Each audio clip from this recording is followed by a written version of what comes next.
Caros irmãos e irmãs em Cristo Jesus, Palavra de Deus que estamos celebrando neste domingo, 30º domingo do tempo comum, já nos fala desta alegria do povo de Deus, o resto de Israel, que volta ao Senhor. A Palavra de Deus muitas vezes utiliza essa expressão, resto de Israel, significando aquele pequeno número que permaneceu fiel ao Senhor. Também a igreja, que é o novo Israel, também na igreja é um pequeno número que permanece fiel ao Senhor. Destes, e para estes diz já o profeta Jeremias, que Deus nos ajuntará de todas as extremidades da terra. E neste reino não haverá aqui lugar para separar as pessoas, mas cegos e aleijados, grávidas parturientes, grandes e pequenos, todos aqueles que forem fiéis ao Senhor retornarão e serão conduzidos, diz o profeta Jeremias, pelas torrentes de água. Não andarão mais pelo deserto, andarão por um caminho reto, no qual não tropeçarão. E então o povo poderá dizer, realmente Deus se tornou um pai para nós. Deus sempre é um pai para nós, mas é somente aquele pequeno resto, aquele pouquinho de gente que percebe isso. A grande maioria se encontra ainda, seja anestesiada, seja dormindo, seja fora da realidade. Essa realidade tão bonita do reino de Deus, que Deus já quer construir uma prévia entre nós. Por isso também, aqui a palavra de Deus hoje volta-se não só a todo o povo, mas também a nós sacerdotes, como ouvimos na carta aos Hebreus, falando que nós sacerdotes, nós que participamos do sumo sacerdócio de Cristo, nós fomos tirados do meio do povo para duas coisas: oferecer dons e sacrifícios pelos pecados do povo. Aqui está a chave pelo qual se deve ler a vida dos sacerdotes. Os sacerdotes podem fazer muitas coisas, inclusive até trabalhos sociais, mas não foi para isso que eles foram criados. Nós fomos criados para oferecer dons, como logo mais vamos oferecer na Santa Missa, no ofertório, os dons do povo de Deus, o pão, o vinho, as ofertas, a vida que vocês oferecem durante o Santo Sacrifício. Oferecer tudo isso ao Senhor. E oferecermos também não só os vossos sacrifícios, mas os nossos sacrifícios. O sacrifício de uma vida sacerdotal levada a sério. E, portanto, aí está aquilo no qual está circunscrito, aquilo no qual está dentro do que o Senhor pensou para seus sacerdotes. Todos os sacerdotes fazem, portanto, nas suas funções sacerdotais, o papel de Cristo. É Cristo que age neles. E Cristo pode agir em nós, sacerdotes, tanto quanto nós nos assemelhamos a Ele. Aqui não se trata, obviamente, de semelhança física, se trata de semelhança espiritual. Por isso, ninguém pode atribuir-se o sacerdócio, como vemos tanto nos dias de hoje, que qualquer um que dá na veneta, que dá na vontade ou que dá no orgulho, diz, eu sou sacerdote, eu sou pastor, eu sou bispo, eu sou apóstolo. E um bando de outros cegos o seguem. E aqui vem o sacerdócio que nós temos na igreja, não foi inventado por nenhum de nós, não foi auto-colocado sobre nós, ninguém se atribui o sacerdócio, mas é a igreja, esposa do Senhor, que transmite esse sacerdócio há 2000 anos, de sacerdote para sacerdote. Para quem? Para aqueles que se sentem chamados por Deus, ouvem o chamado de Deus, dizem sim a Ele, e a igreja confirma a sua vocação e o seu serviço, dando-lhe o sacerdócio. Portanto, o sacerdócio que todos nós sacerdotes temos não é nosso. Ele é totalmente para o povo de Deus, é para servir o povo de Deus. É ali que se percebe a diferença, como dizia nosso Senhor, entre o bom pastor e o mercenário. O mercenário vem para tirar os bens e para tirar a vida. O bom pastor vem para dar vida. vem para mostrar qual é o caminho reto para voltar ao Senhor, vem para colocar novos filhos na família de Deus.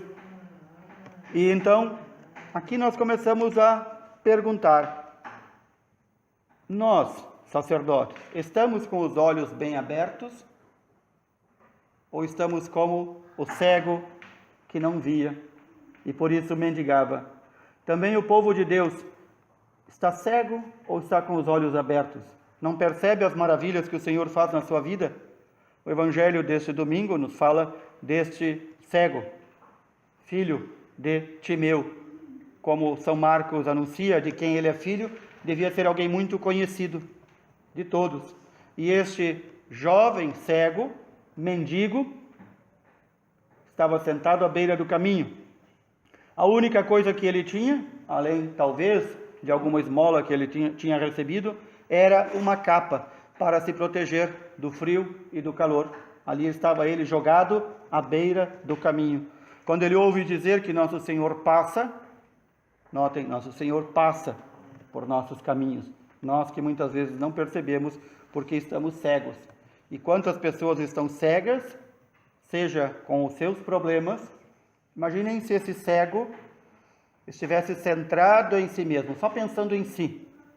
Ele não teria visto Jesus passar, ele não teria ouvido Jesus passar, ele não faria nenhuma relação. Bom, este Jesus, será que é aquele mesmo que cura? Será que é aquele mesmo que dizem que é filho de Deus? Será que é aquele mesmo que é profeta? Será que é aquele mesmo que veio dar vida a todos? Não, este cego estava aberto, muito aberto. Ele estava cego dos olhos, mas estava bem enxergando pela alma. E ele enxerga esse Jesus passar, porque não está preocupado com suas dores e seus sofrimentos. Está preocupado com muito mais coisa. Jesus passa pelo caminho no qual eu estou. Este jovem não estava no caminho, estava, diz o Evangelho, à beira do caminho. A palavra caminho aqui significam duas coisas: o caminho, a estrada, o chão onde pisavam, mas também o caminho do Evangelho, o caminho da salvação. Esse jovem estava jogado à parte, porque como cego, ele também não podia participar da fé do povo. Ele não era aceito, a sua doença era vista como uma maldição, e portanto ele também era um maldito para os seus contemporâneos, seus conterrâneos. Então este jovem, quando ouve falar de Jesus, e ouve que Jesus o chama, ele dá um pulo. Ele não diz: quem sabe eu vou amanhã, quem sabe outro dia Jesus passa aqui de novo, quem sabe mais tarde. Ele apenas ouvia, ele não via. E Jesus o chama, mesmo quando os discípulos e outros diziam para ele se calar. Ele não se calava, ele gritava por Jesus. E Jesus o chama e ele diz: estou aqui, Jesus. E vai até Jesus. E Jesus pergunta: o que queres que eu faça? Que eu veja. E na sua fé ele foi curado. Por quê? Notem, Jesus passa pelo caminho. Muitas vezes nós estamos à beira do caminho, jogados num canto, como um trapo. Mas Jesus não foi até ele. Ele teve que fazer o esforço de levantar, romper a multidão, e eram multidões imensas que cercavam Jesus, e ir até Jesus. Bem diferente da prática de muitos cristãos que esperam Jesus chegar. Ou então vão até Jesus apenas quando precisam. E então não recuperam a vista, então não enxergam, então não entram no caminho. Aqui está aquilo que nos pede o Senhor: buscá-lo enquanto é tempo, abrir nossos olhos. Todos nós enxergamos muito bem com os olhos do corpo, talvez nem todos enxerguem bem com os olhos da alma. Os olhos do corpo nos permitem ver tantas belezas que Deus fez no mundo, e nós mesmo assim não louvamos suficientemente o Senhor pelas maravilhas que Ele faz. Nós muitas vezes temos olhos só para enxergar o mal, o pecado do outro, não o nosso, o erro do outro, as coisas ruins que acontecem no mundo, mas aquilo que de bom que Deus faz na nossa vida, e mais ainda, na vida do outro, pelo qual nós devíamos nos alegrar também, nós muitas vezes somos cegos. Então queremos pedir ao Senhor que abra nossos olhos, Nós também estamos cegos. Que o Senhor abra nossos olhos para sabermos que temos que ir até Ele. Que Ele passa todo dia pelo nosso caminho e nós, infelizmente, preferimos ficar jogados, atirados pelo caminho. Que o Senhor abra os olhos também de nossas famílias, porque há muita família na cegueira, achando que basta uma vez ou outra procurar o Senhor e depois volta à cegueira de novo, enxerga a beleza de Deus e fecha os olhos. E não tem tempo para o Senhor, e não educa seus filhos na fé, e não procura viver como uma família cristã. Também que o Senhor abra os olhos dos sacerdotes, tanto o sacerdote metido em tanta coisa que não é função de sacerdote, que está muito ocupado em não fazer nada, tanto o sacerdote que não reza, tanto o sacerdote que não faz penitência, tanto o sacerdote que se esquece que foi constituído por Deus sacerdote para o povo, e não para mandar no povo, nem para enfiar ideologias na cabeça do povo, nem para enfiar partidos políticos na cabeça do povo. Tanto o sacerdote preocupado com tanta coisa, mas não cumpre aquilo que é do seu sacerdócio: rezar, fazer penitência, oferecer os dons e sacrifícios pelos pecados, levar o povo de Deus até o próprio Deus, abrir os olhos do povo para que enxergue o Senhor passando e fazê-los ser educados na fé. Quantas vezes isso nós ouvimos?